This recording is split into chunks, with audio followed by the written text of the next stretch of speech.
as seems like ngayon si Creo nga, okay, I will not settle for that one. Adto na lang ko og kuan, pick na lang ko og laing nga marksman, and his choice for that other marksman is Clint.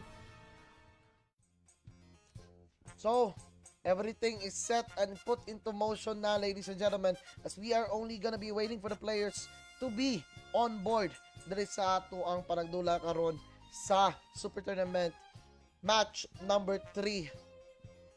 Whoever wins this one will face off against the winner kanina, which was the Bolero Phoenix. So, will this be a fast game? Will this be the first 2-0 affair? Depende na lang siguro. But we are poised to see them battle it out. There is a Land of Dawn. As we are now gonna be watching these teams perform at the highest level again. Nga to ang mga taga Necrotic will start out on blue, whereas it will be a red start para diri sa ato mga taga 5BMS. So, fast na leash ang ilang gina-offer just to make their junglers be more efficient sa ilang panagdula karon. And ito na, immediate pressure ang gina-apply na rin ni Bombombinin Naoya ini. Si Naoya, manay na kanindot siyang ano, Starlium Blast, kay once nga makoptan ka, that's already a crowd control. Kay pwede po na maka-phase through multiple units, and you could actually earn Starlium stacks. Ika nga para dali sa Kimi para mas dali or mas efficient ang iyang pag clear sa wave, and mas dako ang iyang damage output sa iyang blaster.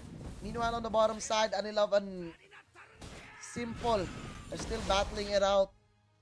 Ang nakanindot magudaning ka-Simple kay maka-refill siya sa iyang mga nawala nga armor, and maka-damage pa dyan siya, and delikado na dyan kahit dari si Anilove. Ipipera sa paniniya, he will fall down for the first blood. Meanwhile, on the middle lane, wala sila matake down there sa middle lane, but it will be a tied affair, 1-1 with Anilove the only one falling down there sa atwang bottom side.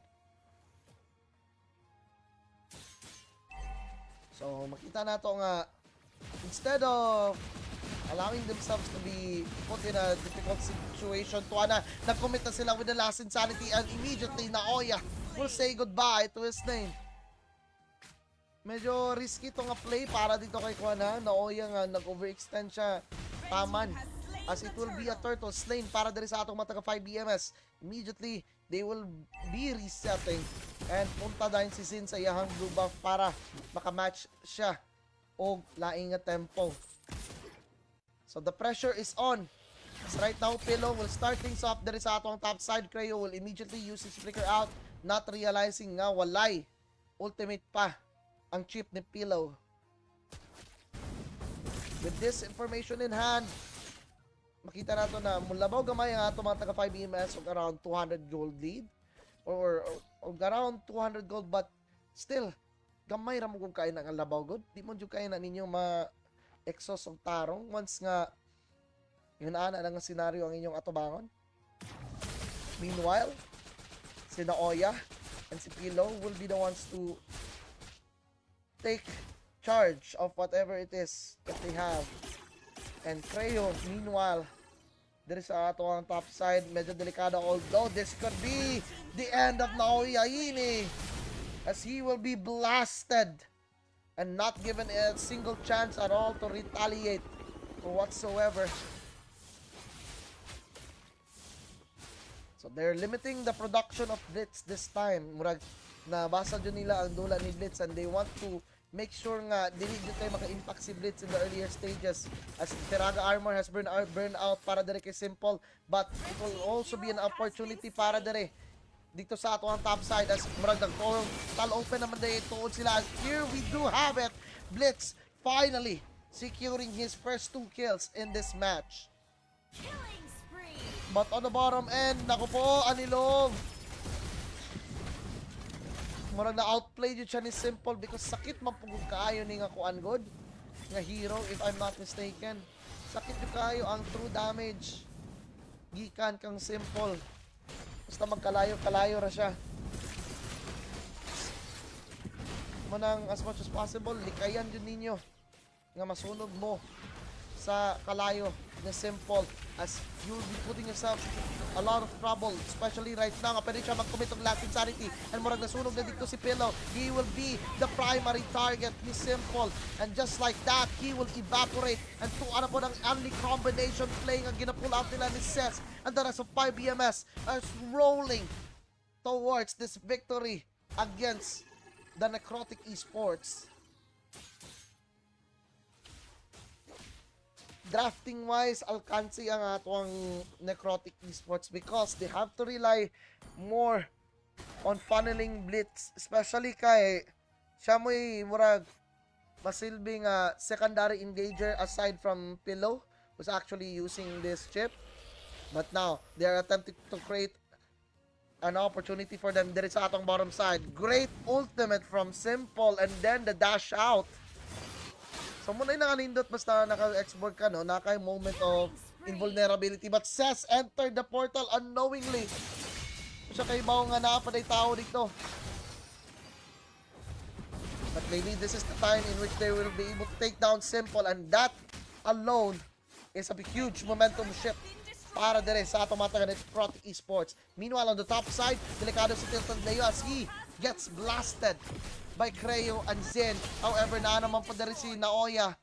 But to no avail, he will not be able to take down one. Anilov.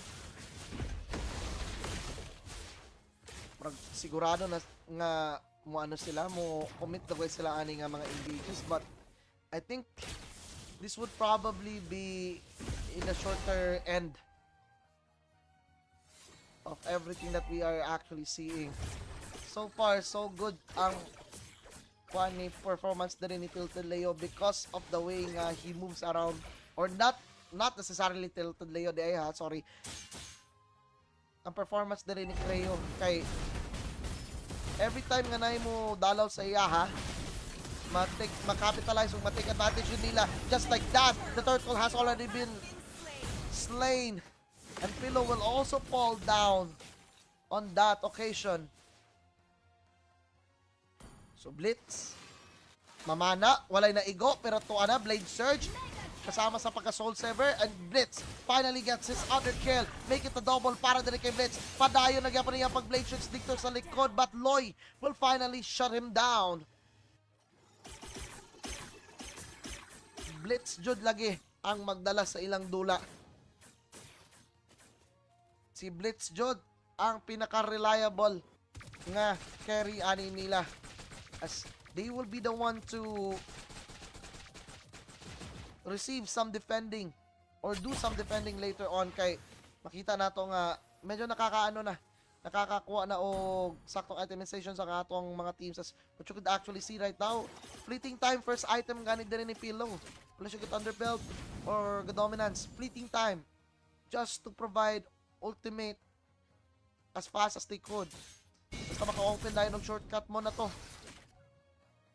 Pero makita po nato nga dili nato mabangbang or dili nato ma-count out ang effort po dere sa atong mga taga 5BMS as they have themselves a war axe on both the Lucas and of course the X-Borg and Thunderbelt para na dere kay Ses. Now Tilted Leo will start pushing into this bottom lane. Marag na-realize nila nga if dili nila papusin si Tilted Leo, he will be gapped really hard.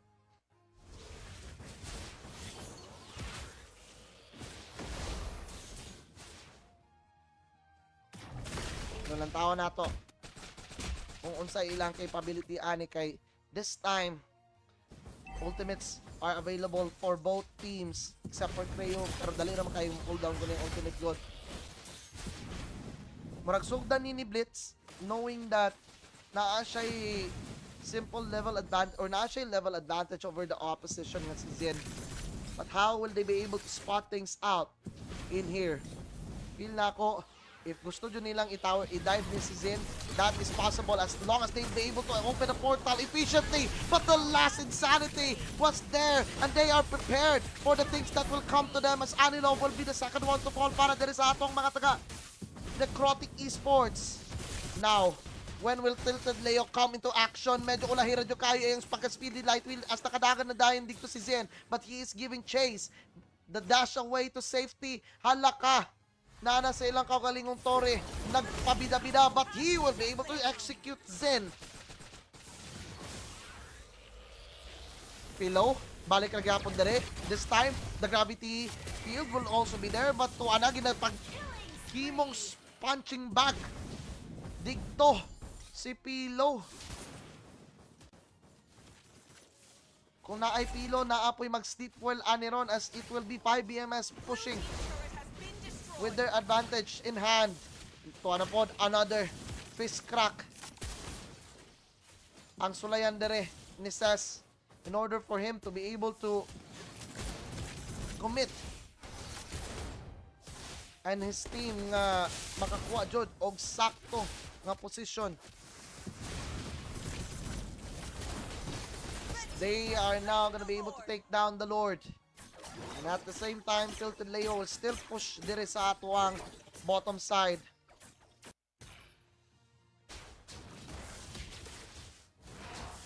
Right now, if their main concern here is ang kinabuhi ni Loy o ni Sess, that's not gonna be it, as they are gonna be able to see ang atuang Lord. Hinay-hinay og marcha paingon dire sa atuang top side of the map. How will 5 BMS capitalize on this availability of the Lord? So, at first glance, kita nato nga si Tilted Leo.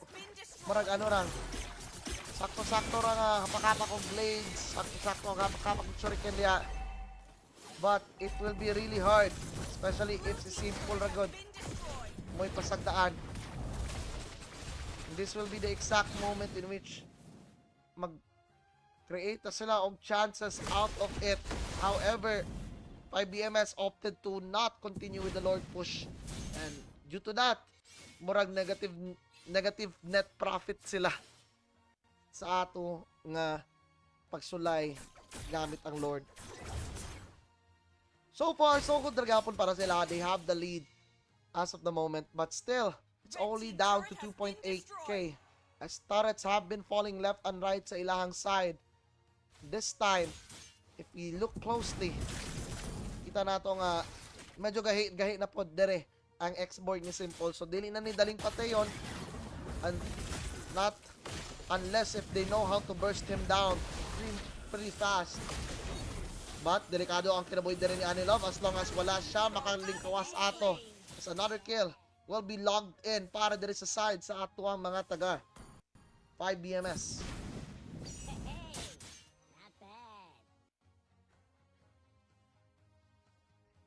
So, Pillow, again, surveying the battlefield. Kung asa siya dapat mag-TP ron, kanang iyang dapat tipihan, kanang daling mamatay. Or kanang daling maigo as he gets punch. Sakpan siyang Sess dito nga, tago day ka diri, Brad. Gibrad, pre bahala ning mong suntok kas murag ka itong mga managsumbagay dito sa Scanyo ba? Love trip nyo kayo to, oy? Ano mang unang naay magsumbagay sa Scanyo as every now and then? Sa mga yun naaana nila, does that make them really feel good about themselves? Dapat if magani mo kagubot, resolbaon na ninyo tinud-anay nga sinumbagay, dili na magsinumbagay mo karasada, parehani oh. Dahil mga kuan gani, mga competitions, diri niyo ipagawa sa inyong kamaayo, oy. Ayaw mo panakit og somebody physically. This will be the start of the Lord para diri sa ato mga 5 BMS. Now, the question is, how will they be able to react to everything that is being put into action? And marag mawala dahil dito si Pillow as he gets deleted and Loy will be able to secure the Lord. And right now, 5 BMS on the verge of grabbing this victory as Naoya will be the next one to fall. But Blitz on the opposite side has come, has tried to push towards victory pero wala gyud taon nabuhat si Blitz. Bisag unsaon niyang Blitz og split push wa jud niya nabuhat. Ang angay buhaton 10 seconds, 1 second on pillow para mag-spawn. He can buy some time in here and he can definitely push the waves, but the damage is real and the minion is helping them out, and it will be 5 BMS winning game number 1.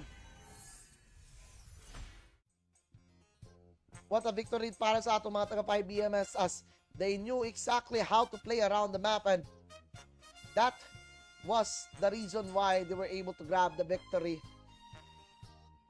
Nindot kayo lahang play style and the way that they made things available for the other team members, especially katod yung mga first 3 kills against Anilov. Gamit kang simple, ay. Makaingon na lang kakuha.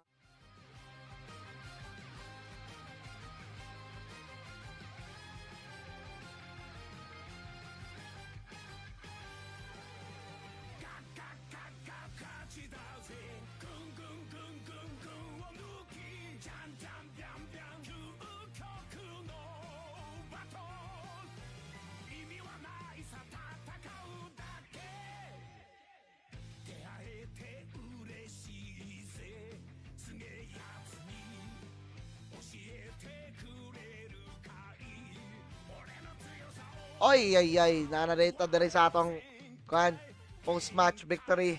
So, Necrotic versus 5BMS. Daog ang atong taga 5BMS, 19-8 ang atong score, and they finish it within 14-26. Grabe. Di na din ni group stages ha. Playoffs na din eh. Dato na nausob. Para. Edited na. But we are gonna be taking a short break, and when we return, balik ta for game number 2 between Necrotic and of course 5BMS. Don't go anywhere, guys. We'll be right back.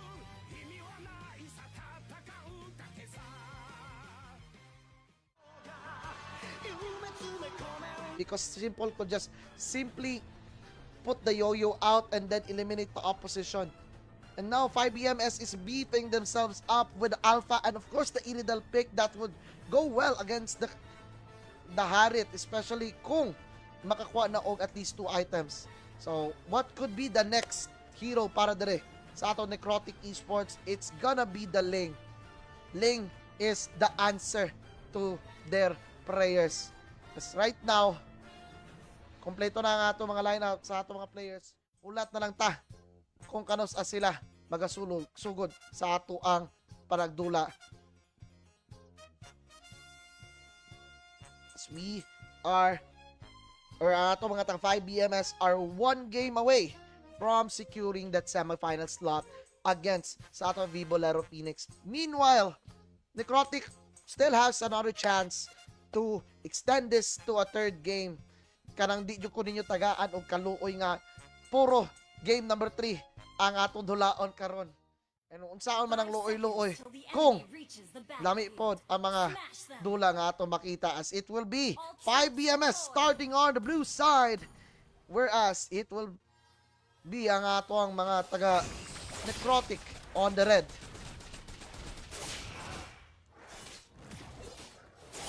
As right now, Chimpanzini Blitzini on this Ling will have to carry his team para man lang ma-extend ni nga series. So, dapat iyang performance in this Ling must be flawless. Ika nga nila naagian ni Dr. Vicky Bello ang iyang performance, pero on the bottom side, Naoya early invade so far, and this will definitely help out sa laning phase ni Anilov. Oy! Anilov, medyo we kinda missed out on that, bro. But ato na lang taon on the other minutes nga mulabay karon, kay feel na ko ang ato mga taga Necrotic, they know exactly what they are doing. It's just that ang ato mga 5BMS pod kabalo na po nga ma-counter nila ang mga ginabuhat sa ato mga taga Necrotic Esports. As right now, paspasa yung kayo move ni Blitz around the map. Oy, this is the advantage of the Ling. It's the mobility. It's your specialty nga makapaingon or maka-adto from one point to another without having difficulties at all. Pero Anilov, kontra diri kay Simple, medyo dili ni siya simple nga medyo dili simple nga panag-away between these two teams, but I think we could personally see a turtle pit contest in this one, as it will be the turtle that will spawn already para dire sa ato ang game number 2. Meanwhile, on the bottom side, Anilov still pressure, pero kabalo siyang makaapas ra siya whenever or whatever situation may be put against him. This time, however, si Blitz, musulod, he will not be able to steal the turtle, but he will be able to land all the 4 blades that he needs to. However, it's still gonna be Pillow that will fall down now. Si Zin pa jud ang musunod. And this time, mabilin dito si Anilov. Mahapit may go sa Sanguine Claws, but it will be a double kill para dire kay Simple. So make it a 2-for-1 trade in the early exchange, and they were able to secure the retribution onto the turtle. Hoy, hoy, hoy. Very dangerous kayo nang ginabuhat yan ni Boy Simple, and almost taken down by the turret shots.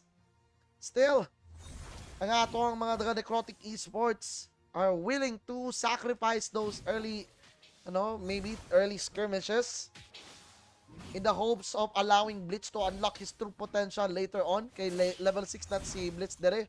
Whereas si Zin man pod, level 6 na, but the XP difference is, it's just the same. But ang ability magod ni Blitz to move around one point to another with this thing, munang maulahi jud og farm up the si Zin somehow.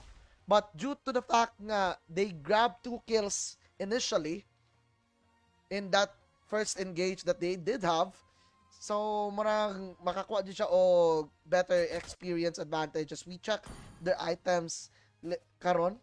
Pasalamat mo, wala ko nalimot. Will be 5 EMS, almost getting their first items for all their heroes, but still, there's gonna be an invade nga buhaton nila dire sa atuang blue buff para sa atuang mga taga-Necrotic. Meanwhile, the Tempest of Blades will be committed, and it will be Blitz not being able to get his blue buff. This time, Anilov, medyo late ra jud kaya yung reaction. The Spear of Alpha will connect, and it will be him that will be the primary punching bag of the heroes of 5 BMS.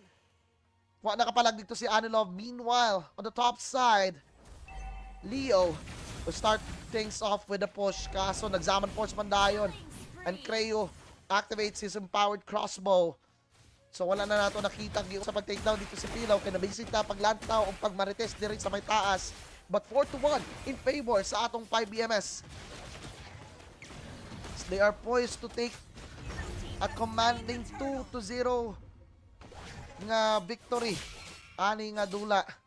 But if you're gonna take a closer look between Pillow and his opposing roam, na pick up ragyapon, but luckily, they have the Purifier dito kay Tilted Leo. The Gravity Field will be put in, and kasabay sa paglanding sa atong AOG2, the Fist Crack will also be available, and this time around, Creo will go to the backside, will try to hit anyone else in the face, as Creo and Loy will be running about para makasurvive man lang. Meanwhile, on the bottom side, medyo delikado ang ginabuhat na rin ni Blitz. He's gambling so much in this lane to the point nga pwede siya masakpan almost. Jud nga masakpan dito ni Simple. So as of the moment, labaw dere ang atong mga taga 5 BMS of around 2k gold lead. Meanwhile, Pilo, siya na po nang gibanatan, but he will be able to shut down ang atuang CC. So, mabuta pa ng gravity field dito gikan ni Naoya, but this time they will be running about. Kai, the chase is real para sa ilaha. I think ang atong mga taga-Necrotic has to be careful nga not to drag this game a little bit too long. Kay ilan yung pinaka-problema ani kay si Loy. Loy can just hit them with the bat impacts. Kuhaan nilang health to at least a half of it, and then all of a sudden, it's just the Loy game and the defense of Loy versus everybody else. Pero to na po, nanapon sila yung mapunitan. The Tsunami Strike will be hitting, but it will be Philo that will be falling. And now, the team fight will favor para dere sa atong mga taga 5BMS. Saktong atras lang, buhaton dere ni Naoya as it's gonna be a 2-for-1 trade. Meanwhile, on the bottom side, Simple and Blitz will run around as it will be a double kill na para dere kay Zen. And also, a free turtle para sa ilahang side. 5BMS. Oh, at nakabantay na rin sa taas. Kaperte bigay nilang paspasa. Wala pa Juday sila na human. I was actually focused on looking on what Blitz was doing on the bottom side. But Fist Crack committed. And it will be the Tsunami Slam maybe. Wala na nilagi kuan. Wala na nilagi pugos na ma-Tsunami Slam dito si Philo. As long as makuhaan siya og health, that was enough for them. So Blitz against all the members there is atong mga taga 5BMS. Seems that naana po sila yung Tsunami Slam. This time, it's gonna be Naoya! Zonk! And deleted! The combo is real para there sa atong mga taga 5BMS as they start things off really hot. And of course, they are now gonna be poised to take down this middle turret. Naigo pa dyan ng Sanguine Cross dito si Anilov, and this could probably spell the difference. Aning dulaa as it seems like Tilted Leo murag mo enter, mo exit, naaraan ng duha nga iyang angay buhaton, but it might be a case wherein both of them will be able to find those targets without without mga proper targeting at all. Still, napay chance na rin ang atong mga taga atong mga taga Necrotic Esports to level the difference between them and of course ang atong 5BMS.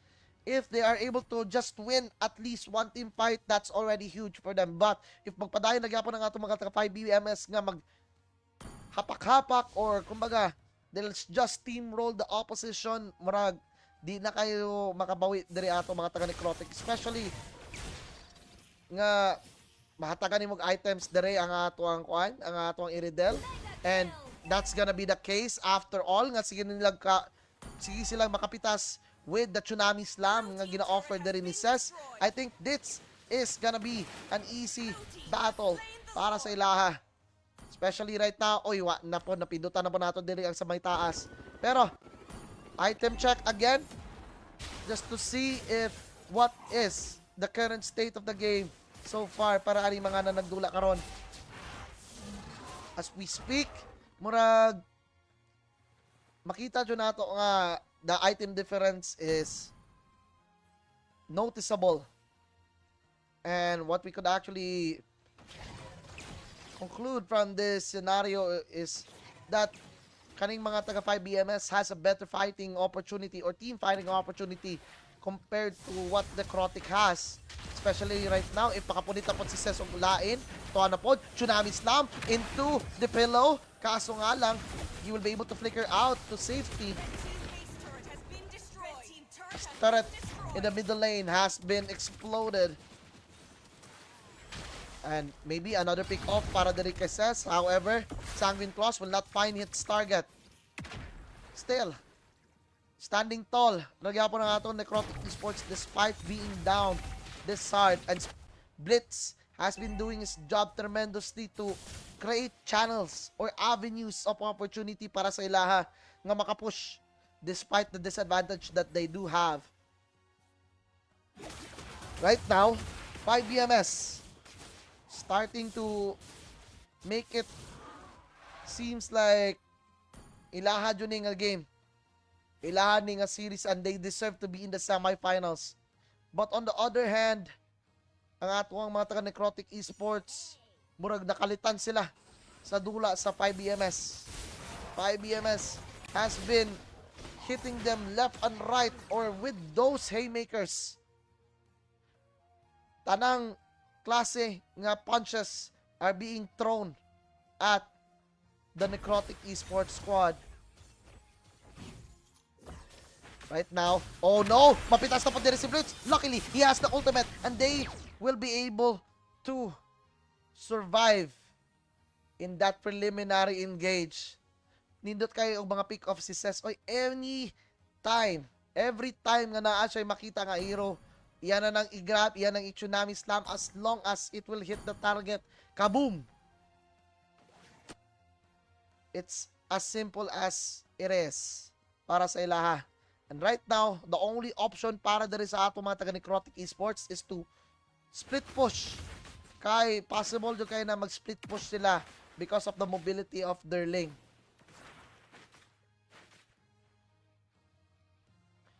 So we will see how this will unfold as both of these teams are gonna be moving close. And to napunitan si Sas. This time, it's gonna be Pillow. However, the AOG will be landing too para din kay Anilov to stop the bleeding once and for all. But Anilov is low on health and they will try to retaliate. This time, Zin will have enough time to get that turtle and si Blitz gyapon trabaho lang diri sa may bottom lane. Blitz, yang ginasulti diri nga ay bahala na mo diya. I will push.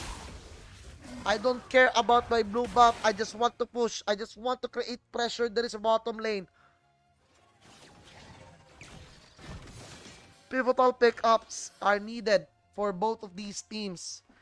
Para sa Necrotic, para mabalik pa nila, they have to make sure nga sakto ang ilahang paggamit sa ilang mga spells and on time po ang ilahang mga pag-engage sa opponent. Whereas this can be a game wherein everything nga ilang ginatuuhan nga dili mahitabo is possible. Conceal play already available and this time yang ilang gipunit kay si Pilo pero nakadash out pa siya to safety, but the gravity field will also be there pero Cess will be decimated. Kasabay po sa pagbagsak dito ni Anilov pero mabatay na po dito si Simple, but the damage from Creu is gonna be enough for them, I think, if they're gonna be finishing things off. Wala sila minion, but there's a wave that will be coming through and of course Creu will try to end things out, but Blitz shuts him down effectively and it will be the chase down para dire kay Blitz. So buhi pa gyapon ng ato mga taga Necrotic Esports.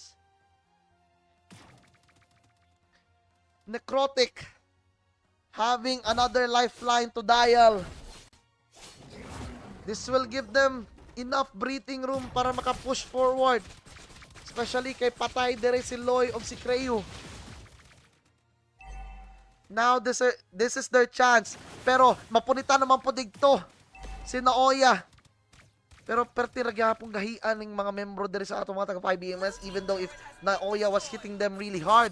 Pero here on the top side, here comes the Tempest of Blades, gikan kay Blitz and he will be able to escape that one out. Megani wala siya na igo jud dito og kuno kanang Spear of Alpha. Otherwise, it would have been a different story. Mawalaan silang jungler. This time, it will be even harder for them to create a pushing wave. Not only here on the middle lane, but also on the side lanes. Pero ano yan na? Another concealed play. This time, nag-ulo-ulo si Cess. Marag aware sila sa situation nga unsay pwedeng mahitabo. Pero tuwa na, ilan nang ipinapitas na rin si Anilov. Pero si Pilo man ang pinaka-primary target. Winter Crown, just to buy enough some time. Enough some time. Sometimes, Sergio, na mo gana ng yun ana nga mga plays na Winter Crown just to delay the inevitable. And it will be a sure retribution para dire sa atong mga taga 5BMS as they are able to secure the third Lord of this match. Probably the next Lord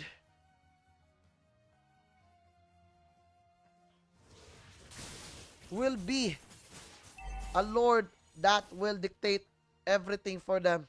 As naghinay-hinay nagmarcha ang atong Madara diri sa atong middle lane, and this will be the opening nga kinahanglan nilang makapitalize. Otherwise, very hard situations demand for very hard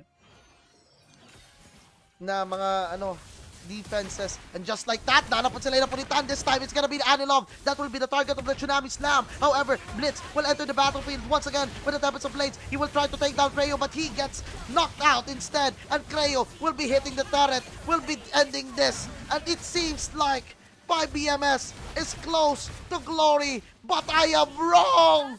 No way! In another day, in another timeline, but Loy is still alive!